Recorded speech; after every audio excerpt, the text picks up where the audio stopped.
Hey guys, I thought I would make a quick video, mainly pertains to veterans going back to school.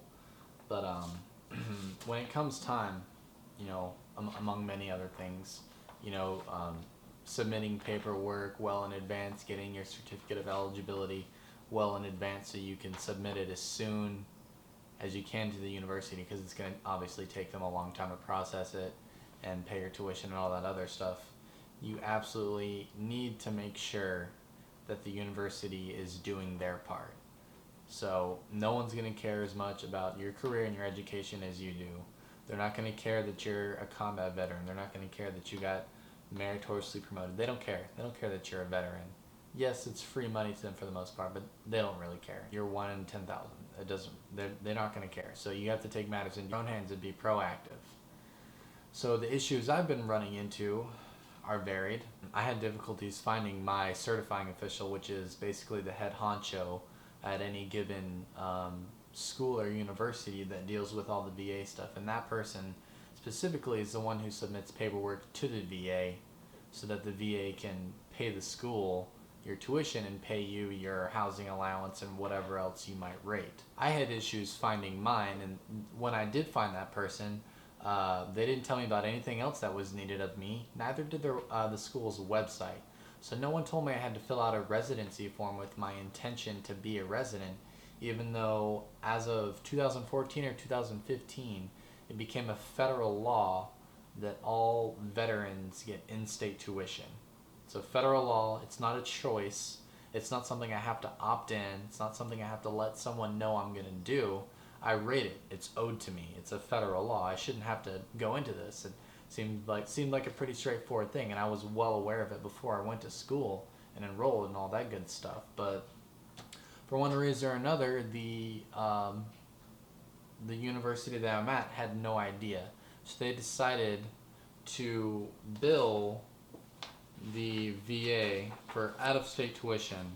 This is crazy. It's a good thing I checked it because I saw an issue with my bill online and I thought, oh, maybe it'll sort itself out. And in the back of my head, the little voice is saying, I should probably check this just in case. Because I care about it, but it's also the taxpayers' money. There's no reason they should be paying double, what they have to. It's completely unnecessary. So I went and tried to find someone about it. I looked for the temporary certifying official. So this new person started at the beginning of the semester while the actual certifying official was on maternity leave. So they had a new guy starting when school started, had no idea what he was doing. That sounds like a recipe for disaster. I had to find him. He said, oh no, we don't do that. You need to talk to the registrar to get your residency issue figured out. I go to the registrar and they say, oh no, you need to go to admissions to get that figured out because that was part of your application to get in.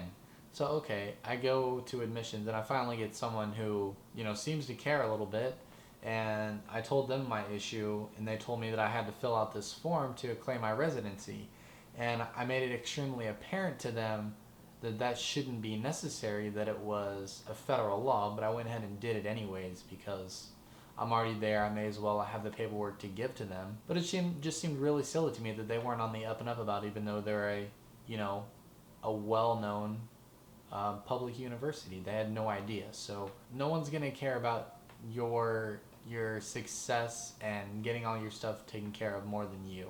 So you have to dog it. You have to monitor it. You have to make sure the university is doing their part because they have to do this. It's not an option. You don't have to beg them pretty please.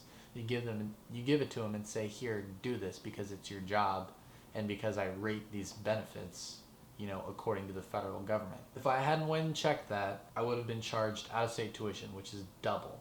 That is absurd. Make sure you're checking your paperwork. Make sure you have everything well in advance of when you need it so you can submit it to the school as soon as possible. Make sure the university is doing their part. And once it's all said and done, you should be getting stuff in the mail like this that looks very similar to your certification of eligibility, that shows what you rate, how long you spent in the service, what the school is charging the VA. So that's on here. So the VA is going to let you know. I'm not sure if you get these once per semester. I would assume so because that's when the VA is going to get billed, and that makes sense. But I would just always monitor because no one's going to care as much as you. But that's all I got for now, so we'll see you later. Thanks for watching.